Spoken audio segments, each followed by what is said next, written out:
Hey, I'm Shaily and you're watching Eat Breathe Books. Da da da da. Hi everyone, welcome to today's video. I'm going to be discussing my 5-star reads. These are books that I love very much and think that you might love too if you give them a chance. Let me know if you have already read any of these, and if you love them, please no slander or spoiler in the comments. And without further ado, let's talk about the books that I love and have read once or maybe 6 times. If there's anything to know about me, it's that I love stories that take place in other countries, especially places in Europe. So here I have A Cuban Girl's Guide to Tea and Tomorrow by Laura Taylor Namey. This is a young adult contemporary novel, and our protagonist is Cuban and lives in Miami. She works at her family's pastry shop, which she plans on owning with her sister very soon. However, after 3 really awful things happen to her, she loses her grandma, her boyfriend breaks up with her, and I believe there was one more. She calls it the trifecta, which I think is really clever. Her family sends her off to London to stay with family that she doesn't really know, and they own a bed and breakfast. So she's in London. She's literally at a place that makes pastries, and she learns how to bake the British way, and she teaches the British baker how to bake the Cuban way, and she learns to infuse the two. I love the descriptions of food in this story. They're so much fun to read about. Of course, there's also a fantastic romance. I love the guy that she falls for so much. I think he's a genuine, kind person, and from what I remember, a really good role model for boys. And I really like her as a protagonist as well, and I love seeing her grow and change throughout the story and how her heart begins to heal just a bit. And she also has a really wonderful group of friends that I loved reading about, and she goes to such fun places. She goes to a concert, just a lot of fun settings, which just adds spice to the story. I also really love getting to read about her Cuban heritage and how that meshes in with all this new stuff she's learning about London and her family there. So I definitely recommend this book. Obviously, I recommend every book in this video, but yes, this is A Cuban Girl's Guide to Tea and Tomorrow by Laura Taylor Namey.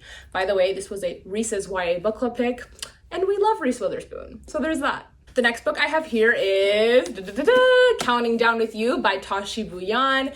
This is a young adult contemporary novel as well.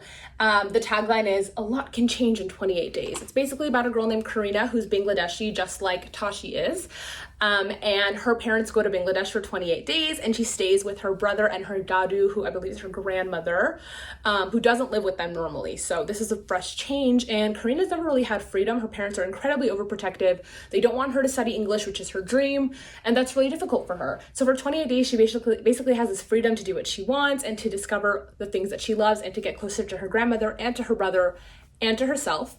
And so her English teacher really loves her and thinks so highly of her and asks her to tutor this guy named Ace, who people see as the bad boy, but he's really misunderstood and actually an angel. And she agrees to tutor him, and they get off to a bad start. So it's sort of an enemies to lovers, though like it's still very sweet the whole time. There's really wonderful banter. You can see how much he cares about her and how she grows to care about him as well.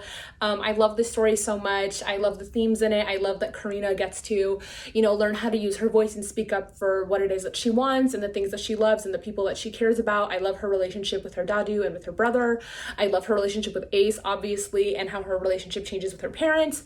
And there are just a lot of wonderful things about the story. Of course, I love reading about her culture as well. So of course, I recommend this book too. This is Counting Down With You by Tashi Bhuiyan. So this book, right? It had clout on BookTube years ago, like around the time I first started being on here, and then it got popular on TikTok recently, so you may have heard of it, but maybe haven't read it yet. I don't know. It's We Were Liars by E. Lockhart. I loved especially the audiobook version of this. I thought it was amazing. I really like how the first half of the story, you're like, okay, I don't really know what's going on. Like there's some cousins on an island hanging out, like, okay, cool, like what's the tea? And then boom, things change all of a sudden, crazily, quickly. I don't want to tell you what my reaction was at the end because I feel like that might be a spoiler, but just know that I read this book years ago. Like I think in 2015, and it's 2021, and I still think about it a lot. So love this story. It's better not to know a lot going into it. Anyway, the back is vague. Just give it a try. It's We Were Liars by E. Lockhart. The next book I have here is, in my opinion, a staple of YA or young adult contemporary romance novels. This is one of the first that I ever read, and I loved it so much, and I seriously think it's like the blueprint for so many other ones. And it takes place in Paris, which I love travel books, especially ones that take place in Europe. Okay, and this is Anna and the French Kiss by Stephanie Perkins. This is the first in a companion series, so there are 3 different books and each one has a different protagonist. This one is the first one, and it's about Anna, Anna is an aspiring film critic, and she wants to be the top, the best female film critic. She lives in Atlanta, which is perfect because, you know, there's a lot of film stuff going on there. And for senior year of high school, her parents ship her off to Paris, and she stays at SOAP, or the School of America in Paris, which is a boarding school. She makes a really cool group of friends who all have their different interests and unique personalities. And of course, she befriends and falls for a guy named Etienne St. Clair. That's such a pretty name. So Anna Oliphant and Etienne St. Clair. They go nicely together.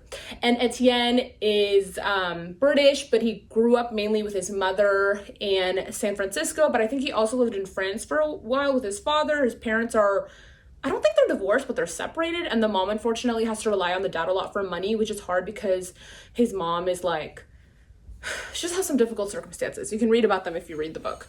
But yeah, he's very close to his mom, and it's just really incredible getting to see him and Anna grow. Like, they definitely are very stubborn, immature people at the beginning of a story, which I think is super, super realistic, and I really enjoy that, and I love seeing them grow throughout the story and change in a very realistic way. I love seeing the way that they care about themselves and care for each other, and reading about all the friendships in the story. And of course, the setting was incredible. Anna's room is literally across from this area where this woman sings opera every night, and it just adds so much to the ambiance of the story. So I definitely loved it, and you really need to give this a read if you haven't. It's Anna and the French Kiss by Stephanie Perkins. The next book I have here, this is a no hate zone. So I'm talking about Twilight by Stephanie Meyer. The fact that I even had to say this is a no hate zone upsets me, but people love bashing this book when this book is literally the blueprint for YA paranormal romance. But okay.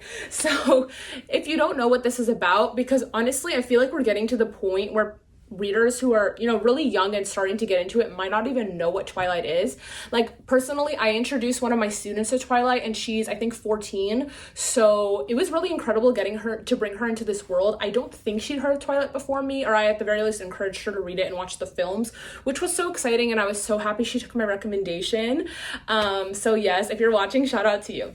But yes, this is Twilight, and it's about a girl named Bella whose parents are divorced, and she's always basically been the mom in her relationship with her mom. She's always been taking care of her mom, and her mom gets remarried to this guy who plays minor league baseball, and her mom stays with Bella a lot while Phil, the husband, is away, you know, for games. But Bella can tell that Renee has this really young spirit and still wants to, you know, she wants to like live her life with her husband. So Bella's like, okay, I'm gonna do the nice thing and move in with my dad.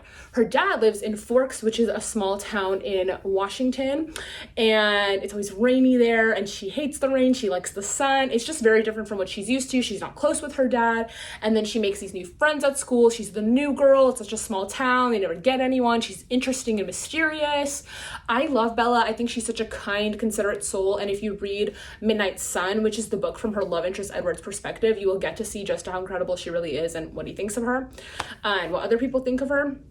Anyway, she falls for this vampire named Edward, and he can read everybody's minds but hers. So it's really funny, I think, that I'm like saying what Twilight's about, but just in case there's a young reader on here who actually hasn't heard of it, I just wanted to explain what it's about, because I think it's really special and amazing. And no matter how many times I read this or how much older I get, I still gush at like all of the banter and everything like that. So I love this story so much. And yeah, this is the first one in the series. The next book I have here, I remember pre-ordering this and being so excited for it, and it didn't disappoint. It got so many stellar reviews. Today, Tonight, Tomorrow by Rachel Lynn Solomon, another YA contemporary novel. Most books, I think, in this are YA, but some are NA. So yeah, this is about two people who are rivals. They are seniors in high school about to graduate, and for the last day of school, the whole senior class is sent on a scavenger hunt, and people can like pair up with each other. So the two of them pair up even though they don't like each other. So it's like an enemies to lovers, but you know, nuanced, complex. And it's really fun just getting to read about their rivalry and how they obviously don't actually hate each other that much, but like, it's just great. I love it. I love that the main characters are Jewish. It's always nice to read about my people. And there's a Shabbat dinner that they attend, which is really fun. They discover each other's Jewish, which is interesting. So I really like this story, and I'm definitely excited to read more from Rachel. So this is Today, Tonight, Tomorrow by Rachel Lynn Solomon. On BookTube, when I was in high school, okay, like, This is when this author was up and coming, and now she's blown up so much, and I'm so happy about it. And this is her first book ever, and I just loved it. It's my first from her also. And it's Slammed by Colleen Hoover, which is the first in a series. The second book is a sequel, and the third book is the first and second book in the guy's perspective, plus a bonus scene at the end. This is the first one, and it's about a girl named Lakin who, after her father passes on, her mother, and her little brother move to a new town, and the house across the street has this guy named Will and his little brother, so their brothers become besties. And Will is basically raising his brother. They don't have parents. They do have grandparents who sometimes help out, but Will's really the main caretaker for his brother.